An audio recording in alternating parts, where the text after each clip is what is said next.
Hi, everybody. Welcome to Lunch Therapy, where the world truly is an illusion.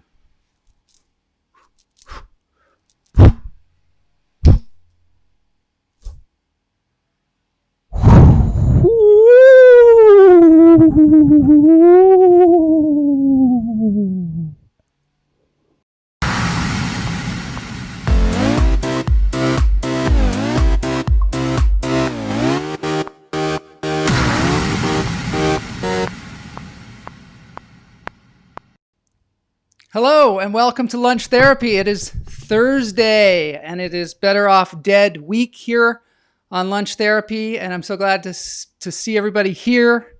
And magic, yes, magic was occurring there. The world is truly an illusion.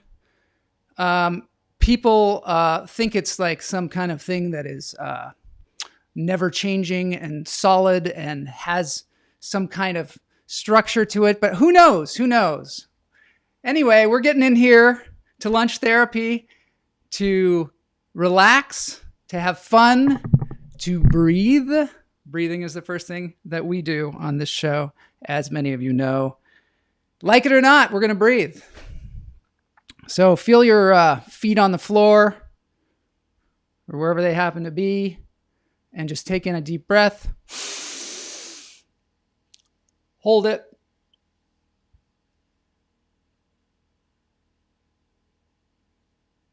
And let it out. Take in another deep breath. Feel it into your lungs. Hold it. Let it out. One more.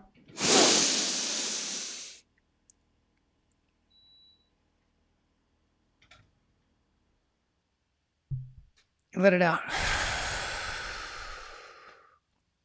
You know, in India, they have whole, well, here too, they have whole yoga regimes that revolve around breathing. Pranayama, I believe they call it. Maybe I'm wrong. Maybe someone can correct me in the chat room, but you know, they hold like one side of their nose. They breathe in, they hold it, they let it out the other side. And you do this for a good amount of time and you are going to feel really good. And you might even have some sort of enlightenment. It's very powerful stuff, the breath. The breath is life. Life is breath. Yes, it is pranayama. It's a branch of yoga.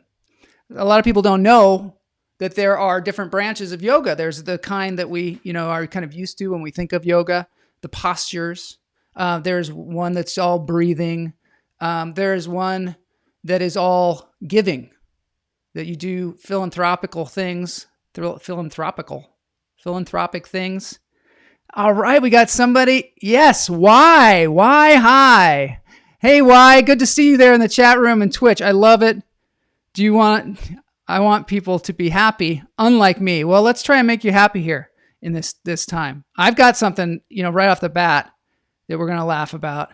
And that is the Wipe It Down Challenge. I don't know if you guys are on TikTok, but I've gotten myself on TikTok lately. And I'm like, why does everybody, I asked this the other day. Yeah, he's like, no. But no, it's going to be good. You are not alone, Why? All right, Why? It's so good to see Why in the thing. So I'm on there. I'm on TikTok. I'm like, why does everybody have spray bottles? Why is it that everybody has spray bottles and they're wiping a mirror? It just seems like the weirdest thing to me. And I thought, well, is this something that people are doing? I don't know. So it's called the Wipe It Down Challenge, and I'm going to show you a few of them here. They're fun. Wipe it down. Wipe. So you go to the mirror, you wipe it down, and you switch, right?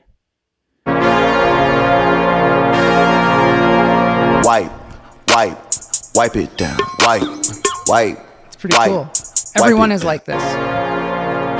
They're all different. Here's a Super Mario Wipe. Brothers one for the Wipe. people in the Twitch room. Wipe it down. Wipe. Wipe. And it Wipe.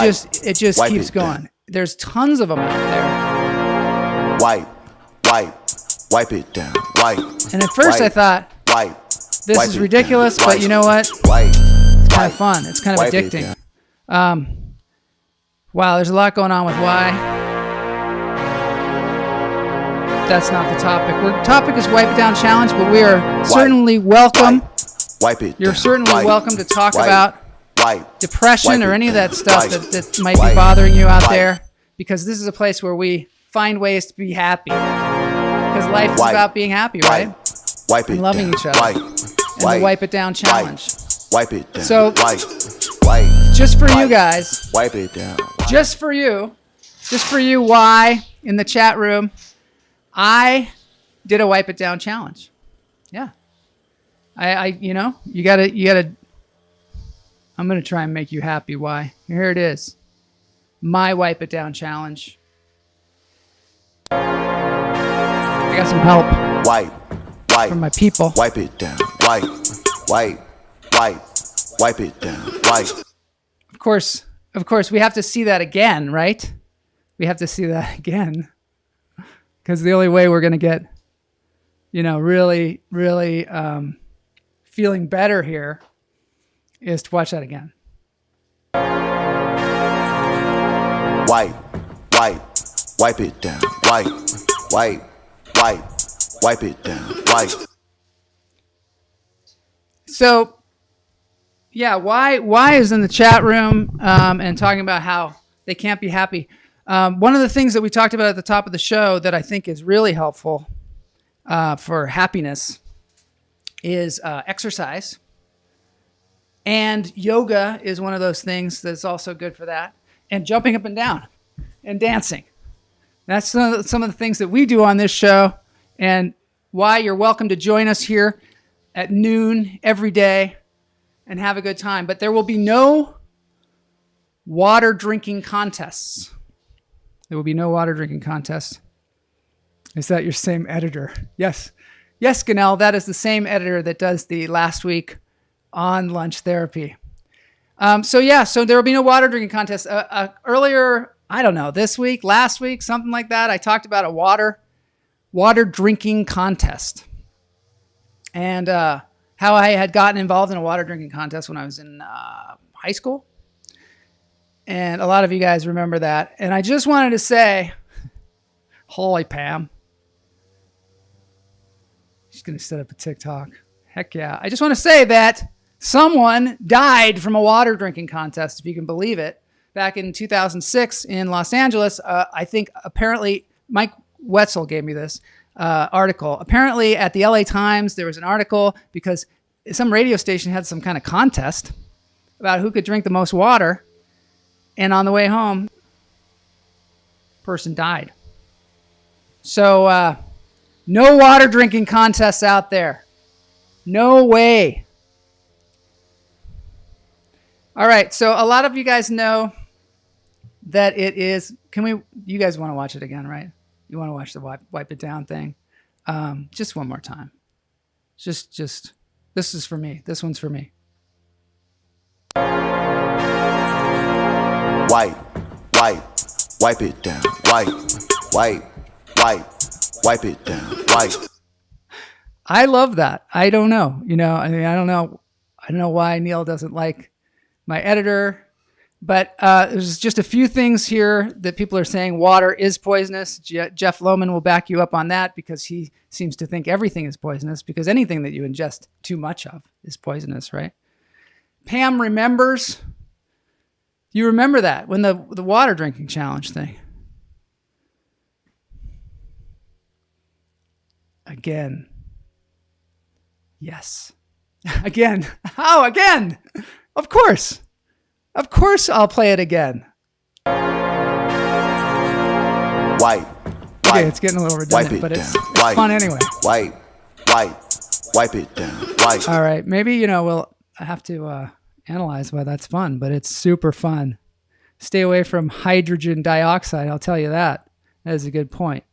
And why sent the link? Why I wanted to send a link on the Twitter or Twitch. So thank you for that link. I just don't know what it is, but I'm sure it's something. I'll check it out after the show. Okay, now, as you all know, it is Better Off Dead Week. This week is Better Off Dead Week.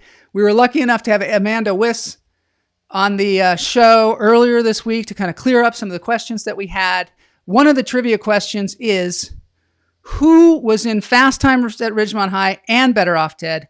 There were 3 people that were in both movies that I know of. Maybe there's a 4th. The first one was Amanda Wyss. The other one was Taylor Negron, who we will see in this clip, both in this clip from Fast Times at Now, Ridgemont in High. 1898, Spain owned Cuba outright. Think about it.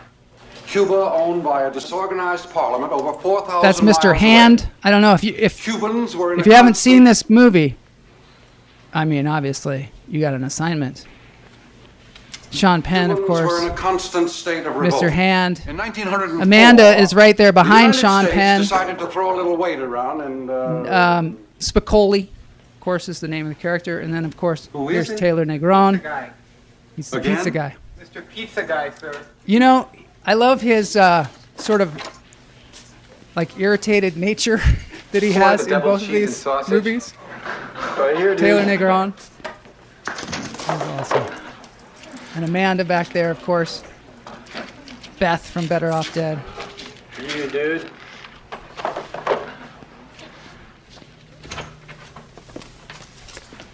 If you haven't seen it, you're really missing something. And you should check it out. Fast Times at Ridgemont High is one of the seminal movies in movie history because it's hilarious and it's a real 80s kind of movie, but also there's just all these people in it that you're just like, whoa, they were in that movie? Like, you know, Forrest Whitaker, and just the list goes on. The list goes on. Anyway, so the third person. Who is the third person? It is Vincent Schiavelli. And if you guys don't know who Vincent Schiavelli is, you've seen him in a million things. This is his scene from, a little bit of his scene from Better Off Dead. The 3 cardinal trapezoidal formations. This is the way Hereto my friend made Jeff Lohman orientable teaches in our class, too. diagram by connecting the various points Everybody is HIGK, just PEGQ, and riveted. LNO, creating our geometric configurations, which have no properties but with location. R equal to the described triangle CAB quintuplicated. Therefore, it is also the 5 triangles composing the aforementioned NIGH, each are equal to the triangle CAB in this geometric concept. Therefore, in a like manner, the geometric metaphors can derive a repeated vectoral sum. This was your assignment, and I would like to see the results. Please, take them out. So one thing about Better Off Dead is that the fun thing about it, one of the fun things, is that the character kind of represents all kinds of insecurities that a lot of people have in high school, and it's sort of exacerbated by the film. But Vincent Schiavelli, great character actor. They always say this, character actor. It just means an actor. What is a character actor? An actor is an actor that plays all kinds of different characters, but most actors do that. But I guess what it says is it's a really, usually I think people are saying this is a really interesting person that populates a lot of different films. And this guy, if anybody was a very interesting actor who populated a lot of films, it is this guy, Vincent Schiavelli. I'll just show you, he was also in my favorite movie, Amadeus. That is another Milos Forman movie. And another one that he was in was One Flew Over the Cuckoo's Nest. Another Milos Forman. So he's a big, Milos Forman, the director, was a huge fan of this guy, Schiavelli. And who isn't? Who isn't a fan of that guy? Another movie that he was in that is just classic is Ghost. Was he in Jacob's Ladder? I mean, he probably was. Probably was. Here's the Ghost, a scene from Ghost that he was in. You're trying to move it with your finger. A lot of people really know him from this. Finger, you're dead. He's like the ghost that haunts the subway and teaches Patrick Swayze how to be a ghost, essentially. The problem with you is you still think you're real. You think you're wearing those clothes? You think you're crouched on that This floor? one's hard to hear. Bullshit! You ain't got a body no more, son. It's all up here now. You want to move something, you got to move it with your mind. You got to focus. You hear what I'm saying?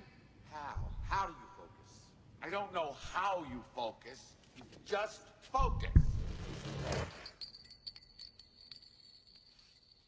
How did you do that? You got to take all your emotions, all your anger, all your love, all your hate, and push it way down here into the pit of your stomach. And then let it explode like a reactor. It's pretty awesome. Okay. Pretty awesome stuff. So that is Vincent Schiavelli. If you didn't know who he was, now you do. And one of the interesting things, there's a whole documentary about him on YouTube, and it's not even about his acting career. It's about when he got to a certain age. He grew up in Brooklyn, and he found out that he was from Sicily. His family was from Sicily, from a town called, I think it's called Polizzi in Sicily. And he always knew that his family was from this way back. But a lot of his family died somewhere around 2001 or so. And he decided he was just going to go to Italy and find his kind of roots. And so he took off to Italy, Sicily, and lived there. And he would do... he would make food. He had a relationship with a woman there that was very, it was very nurturing to their world. They were like, they did plays together. That's what I'm trying to say. They would do plays together. They would cook together, and they just had this incredible time until he passed away, which was, I think, in 2005 or something like that. So anyway, that's our little tribute to that gentleman. But today I want to start to talk a little bit about India. Yeah. So this is a kind of a broad topic for me because, a lot of you know this, maybe some of you don't. I am an overseas citizen of India. Believe it or not. Believe it or not. Yeah. And so I was introduced to India by my wife, who was my girlfriend at the time, and a new girlfriend at that. And there was a bond that was happening with us like immediately. And she asked me to go to India with her because she was going to India. And I was like, I don't know, I've never been to India before. And I just went for it. It was one of those situations where you just go for it. And what can you do but just be yourself and go to India? And so what happened was a lot of people were asking me, are you going to India to kind of find yourself, right? Is that something that you're trying to do? Like a spiritual thing or something like that? And at that time, I didn't even know people went to India for any kind of spiritual enlightenment. I was just going there because this girl that I was dating was going, and we were going with her mom, and it just seemed like fun. It seemed like a fun thing to do. And you guys know me, I just do whatever. I just, sometimes I just do things without knowing about it clearly, and it gets me into trouble sometimes. But that was not the case with this one. What happened was I went to India not, seeking any kind of spiritual kind of thing. But when I got there, I was shocked because it was this was somewhere around 2001 or so, somewhere around the time that Vincent Schiavelli moved to Sicily. I went to India, and India at that time especially it felt like a different planet. Their whole way of being was completely different from anything that I had witnessed. I was like, I was in Delhi all of a sudden, and Delhi, people would come up to me and they'd be like, Joel. Well, they wouldn't say Joel. They'd say, what is your name? What is your name? And I didn't, at first I thought, okay, because I'd traveled a lot in Europe and New York and, all over the country and stuff. And when somebody comes up to you and they start asking you a lot of questions and start looking you in the eye, you think like, okay, who's taking my wallet? Right? Somebody is taking my wallet. I remember this specifically. We were in Europe. We were in Paris, and with my parents and my brother and my parents and I were all there in India. I mean, in France, in Paris, and somebody started showing my parents these posters, and my dad all of a sudden just knocked them down. And we were like, Dad, you are the rudest person in the entire world. Why would you do that to these nice people? And it turns out they were like in my mom's purse. So when I'm in India and they start asking me all these questions, I start going like, what are they taking? And they're asking me like how many cars I have and all these like details.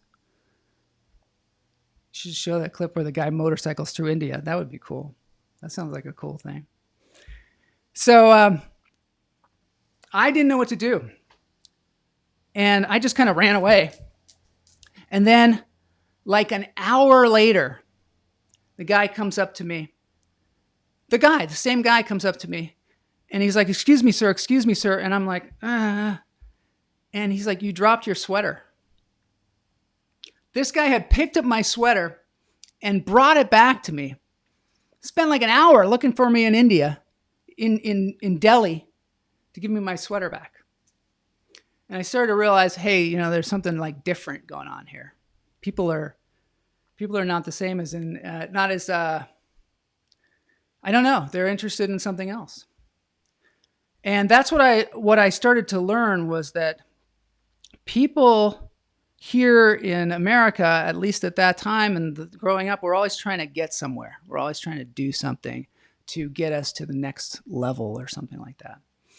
And in India, people are just kind of living their lives in general and just kind of, I don't know, we say, okay, so they've got like a caste system where people are in various castes, and maybe that's, wrong. But there's also kind of a beauty to not trying to like climb some kind of a ladder, but trying to exist. And that's what I found with the people that I met there.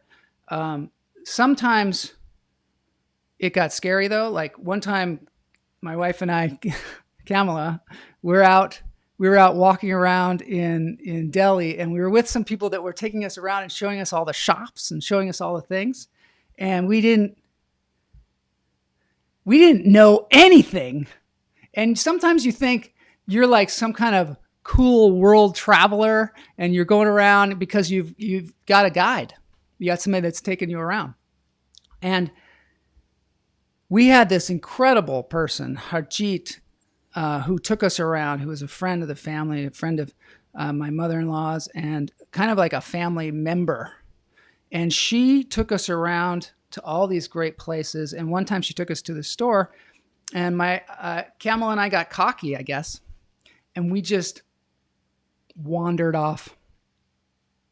We wandered off, and we're like, what is, where are we? Where are we, man? And we're looking around, and we were like, well, we've got to go back to that store. And so we started asking people. We were at this store, and we need to go back to the store. And they're like, oh, yes, it's this way. And they take us like to another store. And then we're like, no, we're at a coffee shop. And they're like, oh, yes. And they take us to another coffee shop. And then we're like, oh, well, there was like a temple, a monkey temple around. Can you tell us where that is? And they're like, oh, yes, we'll take you to a monkey temple. And they took us to another one. And it turns out in Delhi, there's a lot of monkey temples. Neil, it is hot in here. Here's what happened.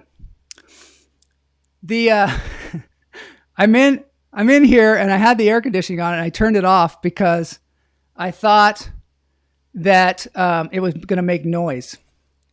And I turned that off. And then right after that, the gardener's out there with his weed whacker, and he's like, it's super loud. And so then I started sweating. Then I started like getting really hot and sweating. And I'm like, well, I got to turn that air conditioner back. So I turned it back on. But now I'm just, it's too far gone. It's too far gone. I'll just finish this story. So Camel and I are lost in Delhi. And all of a sudden we think, oh my God, I don't even know where we're staying. I don't even know if the streets are named. I don't have a map. And we're walking and we're walking. Oh, and we didn't have any money. And we're walking and we're walking and it starts to get dark. So we go to an ATM machine and there's a bank. And we go into the ATM machine. I put my card in and it eats it. And it's at that moment. And then somebody turns to us and I don't know who this person is, but they were trying to sell us something. Maybe drugs. I don't know. And we were in a totally different part of town than we had been in. And then it started to get dark. And that's when the panic set in. You know that feeling that you get when you're all of a sudden you get this like adrenaline feeling and you're like, what are we going to do? We don't have any money. We can't find the place. We started to get panicked. I felt the same feeling one day when I was in a department store with my mom, and I was like walking around under the clothes, and then I came back out, and then I pulled on my mom's like trench coat, and then I looked up, and it was some other lady, and I just panicked. I was like, where's my mom? Or the time that I took my grandmother, of course, to the Vancouver exposition, the World's Fair, and I lost her. So here we were in Delhi, completely lost. And it's getting dark, and we're starting to wonder what the hell we're going to do. And we got into a taxi. Well, it's like a rickshaw, but the guy pedals. And he pedals, and he doesn't wear shoes. He wears like thongs. And he pedals that thing. And we just said, hey, can you just take us back to the market, the place with the coffee shop? And we just were like praying. And somehow the guy took us back to the place. And there was Harjeet sitting on the stairs, looking like she was crying, perhaps. So if you go to Delhi, just know the people are very nice. But the way the streets are named, it's totally confusing, and you have to have a guide. And I learned that day that maybe I learned that lesson one more time. Maybe I'm not invincible. Maybe I'm not. Thank you, everybody, for being in the chat room today. Thank you, Y, for being here in the Twitch room. I hope that you had a good time. And this is lunch therapy. And today was kind of therapeutic for me. Miracles happen in India. Ganel, we're going to talk more about that. Rickshaw guy took us not knowing we had no money until we found Harjeet. See, that's the thing. The guy was super nice. There's nice people everywhere. There really are. I'm going to end the show on something that we're calling Dance Break. And this is this couple is some of my favorite people. They're called the Running Mates. I don't know them, but they're super good. So let's end on that. 1, 2, 3, 4.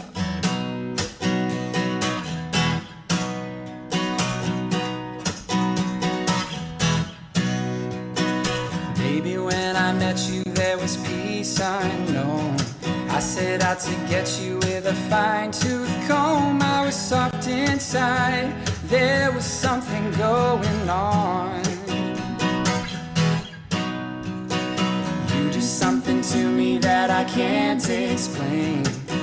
Hold me closer and I feel no pain. Every beat of my heart, we got something going on.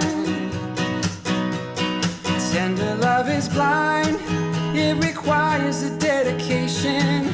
All this love we feel needs no conversation. We ride it together, making love with each other, Islands in the stream, that is what we are.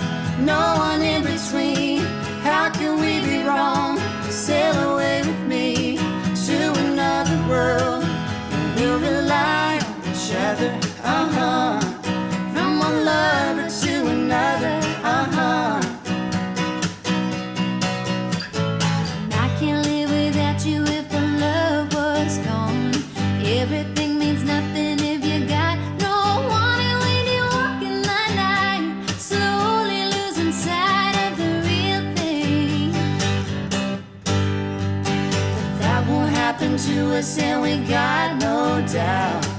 Too deep in love and we got no way out. And the message is clear, this could be the year for the real thing. No more will you cry, baby, I will hurt you never. We're starting and as one in love forever. We can ride it together, making love with each other,